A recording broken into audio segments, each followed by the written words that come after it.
ان کا جو حکومت تھی اور حکمرانی تھی وہ بڑے عروج پہ تھی. 2019 کے جولائی کی بات کر رہا ہوں, اور اس وقت تبدیلی آ چکی تھی. اس وقت نیا پاکستان وجود میں آ چکا تھا.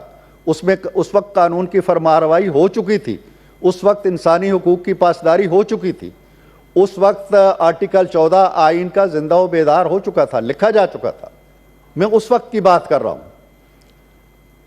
وہ مجھے دھکے دیتے ہوئے, میری بیوی نکلتی ہے, اس کو دھکے پڑتے ہیں, میری بیٹی نکلتی ہے, وہ سڑک پہ گرتی ہے, میری بیوی زخمی ہوتی ہے اور 1 سال تک اس کی کونی زخمی رہتی ہے, اور مجھے ایک گاڑی میں بٹھا کے لے جاتے ہیں, حوالات میں ڈالتے ہیں. اگلے دن میرے ہاتھوں میں ہتھکڑی ڈالتے ہیں اور ایک اسسٹنٹ کمشنر کے سامنے لے جاتے ہیں, جو کہتی ہے جی کہ ان کو 14 دن کے لیے اڈیالہ جیل بھیج دو. قصور میرا یہ بتایا گیا کہ میرا کوئی گھر ہے جو میں نے کرائے پہ دیا ہے اور کرایہ دار کے قوائف میں نے جمع نہیں کرائے. میں نے کہا میرا تو ایک ہی گھر ہے جس میں رہ رہا ہوں. کہ جی نہیں فلاں گھر. میں نے کہا وہ تو میرے بیٹے کا گھر ہے, اس کے نام ہے, وہ اس کا ٹیکس دیتا ہے, وہ CDA کا ریکارڈ دیکھ لیں, وہ اس کے نام ہے اور برسوں سے ہے. خیر اینی ہاؤ 14 دن کے لیے میں چلا جاتا ہوں. اب 14 دن کے آگے بھی سر کہانی جو ہے وہ آپ سنیں گے تو آپ مسکرائیں گے نہیں, روئیں گے بھی نہیں, لیکن مسکرائیں گے نہیں. مجھے وہاں لے جا کے ساری جو قیدیوں کی وین ہے اس میں سب سے آخری قیدی میں ہوتا ہوں. ہتھکڑی لگی ہوئی ہے مجھے, کوئی چرس پی رہا ہے, کوئی بھنگ پی رہا ہے, کوئی سگریٹ پی رہا ہے, کوئی ایک دوسرے کو گالیاں دے رہے ہیں. اس 40 بندوں کی وین میں مجھے بھر کے وہ لے جاتے ہیں اڈیالہ.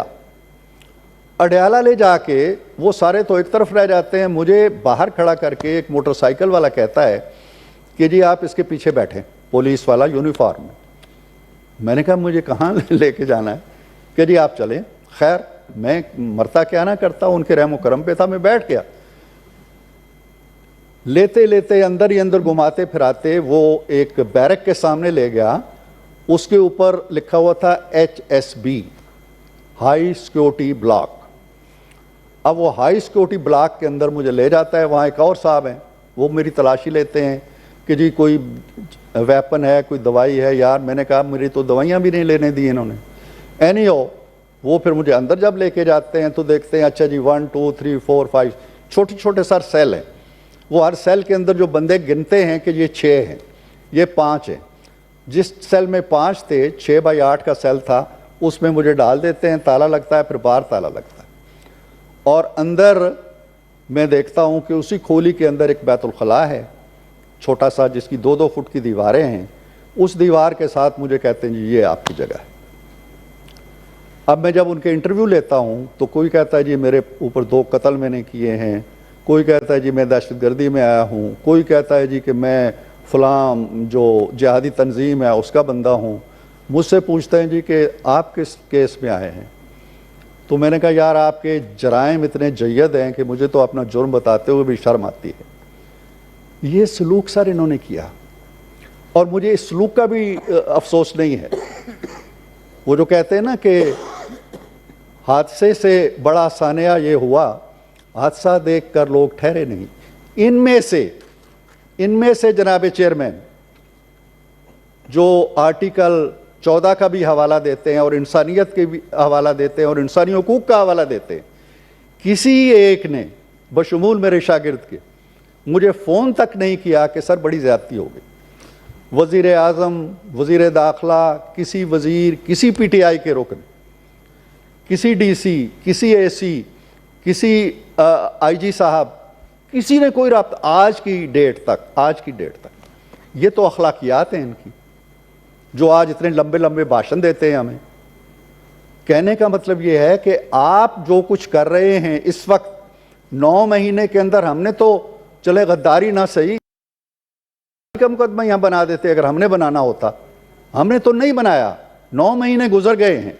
آج اگر الیکشن کمیشن کو گالی آپ دیتے ہیں اور کہتے ہیں جی کہ آپ کو پے بیک کرنا پڑے گا اور آپ کے بچوں کو پے بیک کرنا پڑے گا, اگر یہاں سر کوئی تعزیرات پاکستان موجود ہیں, کوئی قانون, پھر کہتے ہیں جی قانون سب کے لیے برابر ہونا چاہیے. کس کے لیے برابر ہے؟ کل ایک وزیر اعظم تھا, وہ وزیر اعظم ہوتے ہوئے JIT کے سامنے پیش ہوتا رہا, اپنی بیٹی کی انگلی پکڑے, 200 پیشیاں اس نے یہاں بھگتی. آج خان صاحب پہ کوئی 4-6 مقدمے ہیں, کسی پیشی پہ نہیں جاتے. کہتے ہیں قانون سب کے لیے برابر ہے. FIA اگر دوسرا سمن مجھے بھیجے نا, دوسری طلبی کرے تو تیسری بار وہ گھر سے اٹھا کے لے جاتا ہے. نہ FIA جاتے ہیں, نہ توشہ خانہ جاتے ہیں, نہ فارن فنڈنگ جاتے ہیں, نہ توہین عدالت جاتے ہیں. قانون سب کے لیے برابر ہے. تو میں یہ عرض کرنا چاہتا ہوں کہ یہ باتیں نہ کریں. اور پھر یہ کہتے ہیں سر 15 منٹ ایک تقریر ہوئی ہے, میں نے تو ابھی 6-7 منٹ بولا ہوں. پھر یہ کہتے ہیں کہ 15 کہ آپ کو 12 منٹ ہونے والے ہیں سر. چلیں سر 4 منٹ اور مجھے چاہیے. کریکٹ یور سیلف سر, جلدی مکائیں. آئی اسٹینڈ کریکٹڈ سر. پھر یہ کہتے ہیں کہ جناب یہ اگر ان کو NRO مل جاتا اور اگر یہ بل جو ہے نیب کا یہ ہم پاس کرنے دیتے تو آج بھی خان صاحب وزیر اعظم ہوتے. یہ بات نہیں ہے سر. بات یہ ہے کہ اگر یہ NRO کی وجہ سے نہیں ہوا, یہ نہ کسی نیب کی وجہ سے ہوا ہے, یہ اس لیے ہوا ہے کہ جو باجوہ صاحب کو تاحیات آرمی چیف رہنے کی پیشکش کی گئی تھی اس پیشکش کو نہیں مانا گیا. ہاں اگر وہ پیشکش مانی جاتی تو باجوہ صاحب بھی آج آرمی چیف ہوتے اور خان صاحب بھی وزیر اعظم ہوتے, اس میں کوئی شک نہیں ہے. اس کا ہمارے نیب بل سے اور نیب قانون سے کوئی تعلق نہیں ہے. اور آخری بات سر, جو اپلو صاحب نے بھی کہی, باقی لوگوں نے بھی کہی, ابھی میں بار بار سر کہتا ہوں کہ ہم ساری گفتگو تہذیب کے دائرے میں بھی کر سکتے ہیں. ہم انسان ہیں نا, اللہ تعالیٰ نے انسان کی فضیلت یہی بتائی ہے کہ اس کو کلام کا سلیقہ دیا ہے, گفتگو کا سلیقہ دیا ہے. اگر ہم گفتگو کا سلیقہ بھول کر حیوانیت کے درجے پہ چلے جاتے ہیں, اور میں بار بار کہتا ہوں کہ ہم ایک دوسرے کا گریبان پکڑتے ہیں. مشرف کی بات کرو نا, جو مشتاق صاحب ابھی کہہ رہے تھے, مشرف جب کورٹ میں گیا ہے تو اسی حکومت نے, قانون سب کے لیے برابر ہے جی, اس کو سزا ہوئی ہے. ان کا اٹارنی جنرل, ان کے ایڈوکیٹ جنرل, ان کے سارے لا آفیسر مشرف کی وکالت کرتے ہیں, جس کو ہم کٹہرے میں لے کے آئے تھے اور سزا بھی دلوائی تھی. پھر کہتے ہیں جی ہم جمہوریت کے چیمپئن ہیں. پوچھو اس سے بھائی, اس کا تو 10 گنا قیمتی فلیٹ ہے ایون فیلڈ سے, وہ کہاں سے بنا؟ پوچھے اس سے کہ یہ کروڑوں روپے تمہارے اکاؤنٹ میں کہاں سے آئے؟ قانون سب کے لیے برابر ہے. تو نعرے نہ لگائیں, اپنے عمل سے کوئی چیزیں ثابت کریں. ان کا دور جو ہے وہ ہماری تاریخ کا سر متفن ترین دور تھا, اس میں کوئی شک نہیں. اور اگر آپ چاہیں تو ایک کمیٹی بنائیں کہ کتنی انسانی حقوق کی خلاف ورزیاں ہوئی ہیں اس دور میں اور کتنی اب ہوئی ہیں. Thank you sir. تو میں یہ گزارش کرتا ہوں کہ ہمیں ماحول کو ٹھنڈا رکھنا چاہیے, ایک دوسرے پہ تنقید کریں, تہذیب کے دائرے میں رکھیں, اور گریبان ایک دوسرے کو نوچنے کے بجائے اور پارسائی کے دعویٰ کرنے کے بجائے. ہم گناہ گار ہوں گے لیکن آپ کے پروں سے بھی فرشتوں کی خوشبو نہیں آتی ہے, آپ ہم سے زیادہ گناہ گار ہیں. تو اس لیے ایک دوسرے کے گناہ نہ ناپیں, جو آپ کو کام کرنے کے لیے یہاں بھیجا گیا ہے وہ کام کریں, ملک کی طرف دیکھیں. بہت شکریہ. سینیٹر سردار شفیق ترین صاحب.